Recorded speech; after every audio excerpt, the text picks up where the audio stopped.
And something that just happened in the last 5 or 6 days, the U.S. Treasury had underwritten a whole lot of third world debt. And they did that via a maneuver that started back in the 60s, where Congress said the U.S. Treasury had to accept any sovereign debt at par. Mm. So the U.S. Treasury would overwrite, and then they kept it off balance sheet through manipulations and instructions of the Fed. Mm-hmm. And then these would be then delivered to a Western European bank, who would then overwrite it with their instrument, and then those were sold into the marketplace. And the pension funds were required to buy all these because the same control group had all that. Well, the number of the non-paying third world debt derivatives that the U.S. Treasury has underwritten, it looks like the number may be as high as $800 trillion.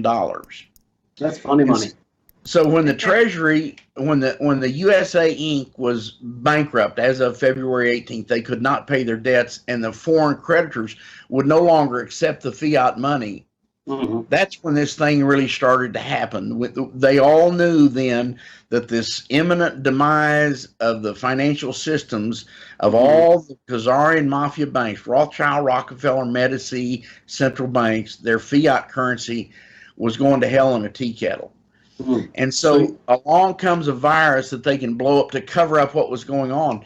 And in proof that was probably their plan, is yesterday or today, a company called BlackRock, which is the largest financial entity in the world, really bad guys, now own the combined U.S. Treasury and Fed. They control all acquisitions and everything for the U.S. Treasury and the Federal Reserve. So for all practical purposes, they own the financial system in the United States and all its derivatives worldwide, because U.S. dollars are printed in a lot of places. They're not printed just but here. They owned it before. The Fed was not part of. Is not part of the United States. The Fed's private enterprise. Private bankers. And the fact that they admitted that they merged the Fed with the Treasury proves that they were separate entities forever.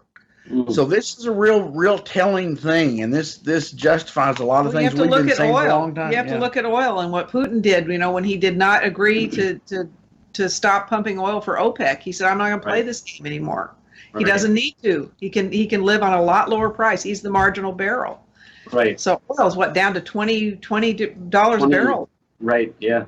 Wow.